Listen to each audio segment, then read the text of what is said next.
Assalamualaikum warahmatullahi wabarakatuh. Perkenalkan, nama saya Jasira Askanyandia. Kali ini saya akan menjelaskan tentang struktur dan fungsi hayati fauna. Struktur dan fungsi hayati fauna terdiri dari sel, jaringan, organ, sistem, dan individu. Koordinasi dan pengendalian, ada sistem saraf dan otak, sistem endokrin, dan tingkah laku. Kontinuitas kehidupan, ada sistem reproduksi, sistem saraf, dan hormon. Hewan untuk dapat bertahan hidup dan bereproduksi perlu koordinasi.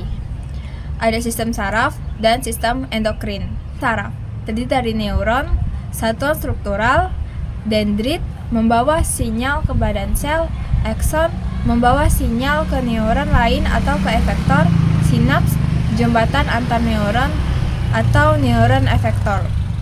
Sistem saraf pusat dan tepi. Organisme-organisme yang tidak memiliki sistem saraf pusat: A. Hidra, Cnidaria, jaring saraf. B. Bintang laut, Echinodermata, saraf radial dan saraf sirkular. Organisme yang memiliki sistem saraf pusat sebagai berikut. Organisasi sistem saraf. Sistem saraf pusat dan tepi. Sistem saraf pusat terdiri dari otak dan sumsum tulang belakang, vertebrata. Sistem saraf tepi ada sensorik, menghindara lingkungan luar, menghindara lingkungan dalam, motorik, sistem saraf otonom, sistem saraf simpatik, dan sistem saraf parasimpatik. Dan ada sistem saraf somatik. Sistem saraf pusat dan tepi, dan mekanisme kerja saraf.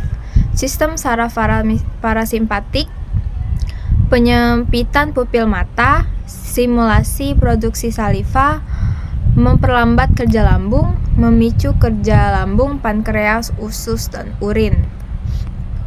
Sistem saraf simpatik, pelebaran pupil mata, menghambat produksi saliva, mempercepat kerja jantung, merangsang pelepasan epinefrin dan norepinefrin. Kantung urin, aktivitas saluran pencernaan dan saluran urin dihambat. Respon cepat, adrenalin, hormon siaga, berkelahi atau lari. Sekresi hormon adrenalin meningkatkan 1. Laju metabolisme dengan memecah glikogen menjadi glukosa, meningkatkan kadar gula darah. 2. Tekanan darah terutama di otak dan otot. Sistem saraf, mekanisme kerja saraf. Reseptor sensorik, integrasi motorik. Ada lutut sebagai berikut. Sistem endokrin adalah sekumpulan kelenjar dan organ yang memproduksi hormon. Hormon yang dihasilkan oleh sistem endokrin ini akan bersirkulasi di dalam tubuh melalui aliran darah untuk mempengaruhi organ-organ lain. Sistem endokrin memiliki beberapa fungsi, di antaranya membantu sel berkomunikasi satu sama lain, mempengaruhi reproduksi, metabolisme, dan pertumbuhan, menjaga tekanan darah, serta membantu mengatur produksi dan pembakaran energi. Beberapa kelenjar yang termasuk dalam sistem endokrin adalah kelenjar pituitari, kelenjar tiroid, pankreas. Selain kelenjar endokrin, organ-organ lain seperti lambung, usus, ginjal, jantung, otak, dan plasenta juga memproduksi hormon. Sistem endokrin diatur dengan ketat untuk menjaga hormon dan efeknya pada tingkat yang tepat. Sistem endokrin penting karena mempengaruhi hampir semua fungsi tubuh, sehingga tubuh tidak dapat berfungsi tanpa sistem ini. Ada beberapa cara untuk menjaga sistem endokrin agar tetap sehat, diantaranya konsumsi makanan bergizi seimbang dan hindari makanan cepat saji dan cemilan larut malam. Sertakan yodium dalam diet untuk mencegah masalah tiroid.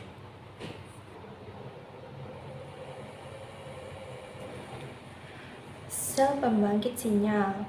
Yang pertama, sistem syaraf. adalah jaringan kompleks yang terdiri dari serabut syaraf. Contohnya yaitu neutron transmitter, sistem syaraf tidak beredar di darah.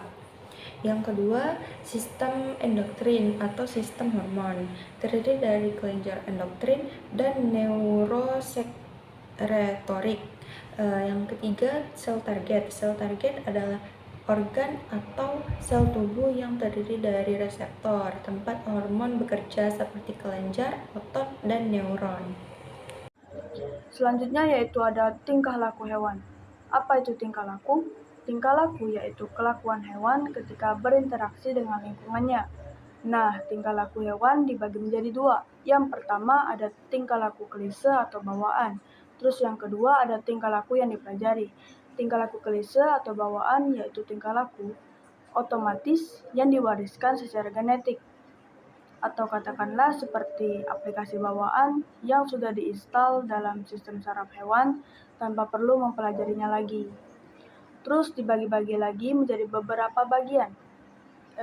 Yang pertama ada taksis, yaitu gerakan otomatis hewan yang diarahkan oleh stimulus atau rangsangan. Rangsangan ini berupa rangsangan eksternal seperti cahaya dan suhu. Contohnya ketika laron yang bergerak mendekat menuju cahaya lampu.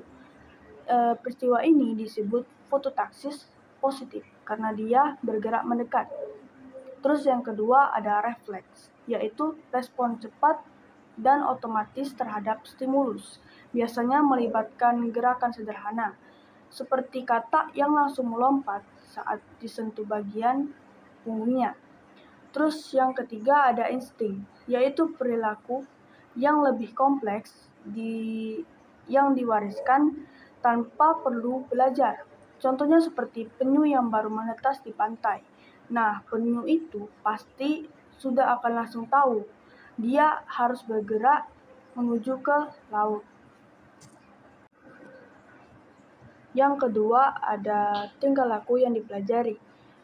Dibagi menjadi dua. Yang pertama yaitu belajar atau conditioning, yaitu proses di mana hewan mempelajari sesuatu melalui pengalaman dan mengaitkannya dengan satu stimulus dengan hasil tertentu.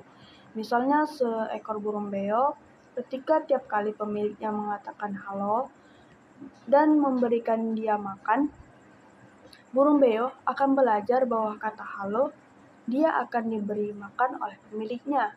Lama-kelamaan, burung beo akan meniru kata halo karena sudah mengaitkannya dengan interaksi yang positif. Terus yang kedua ada reasoning atau pemecahan masalah, di mana kemampuan hewan untuk memecahkan masalah dalam suatu situasi yang belum pernah dia rasakan. Misalnya seekor monyet yang kesulitan mengambil makanan yang jaraknya jauh dari dirinya. Dia menggunakan alat bantu seperti ranting pohon untuk mengambil makanan tersebut. Nah, itulah tingkah laku yang dipelajari. Jadi, untuk penjelasan analoginya seperti ini. Katakanlah seekor ayam betina yang bertelur. Ayam itu secara alami akan duduk di atas telur-telurnya untuk menghangatkan sehingga telur-telur itu akan menetas. Nah, inilah contoh tingkah laku klise atau bawaan. Terus ketika telur itu menetas dan muncullah anak ayam itu pastinya belum tahu cara mereka untuk mencari makan. Anak ayam itu pasti akan melihat induknya yang mencari makan dengan mematokkan paruhnya ke tanah. Nah, pastinya anak ayam itu akan mempelajari cara mencari makan. Nah, itulah contoh untuk tingkah laku yang dipelajari oleh hewan.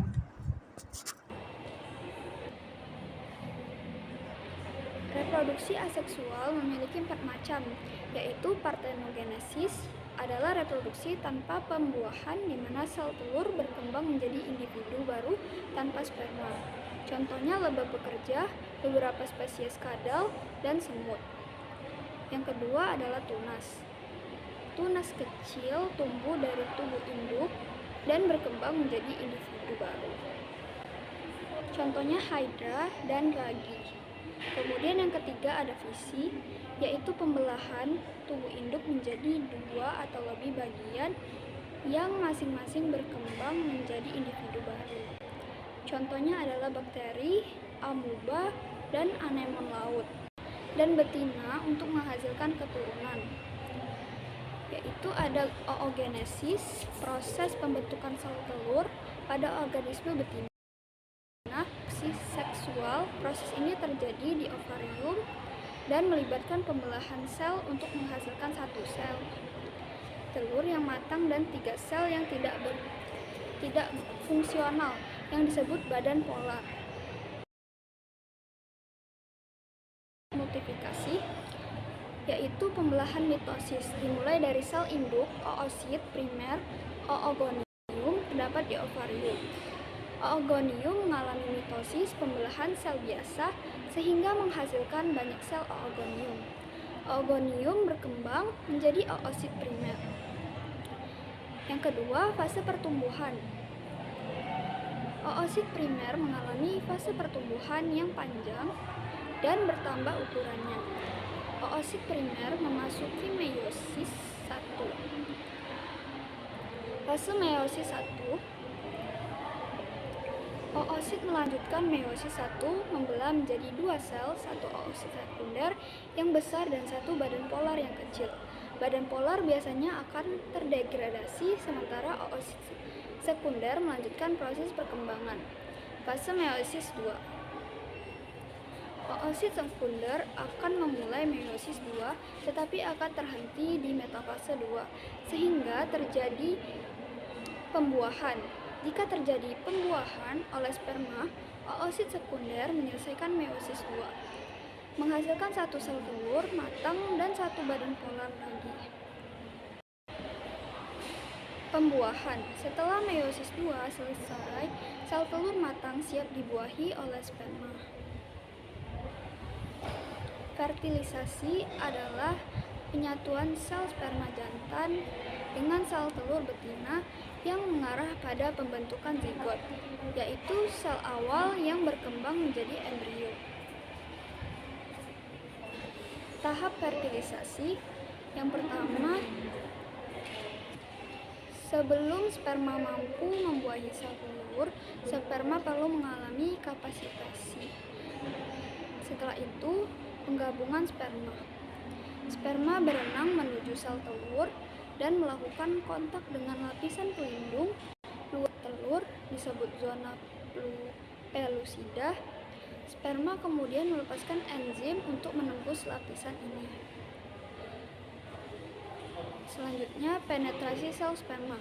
Begitu sperma menembus zona pelusida, inti sperma akan memasuki sel telur. Ini adalah tahap kritis di mana sperma dan sel telur bergabung menjadi satu.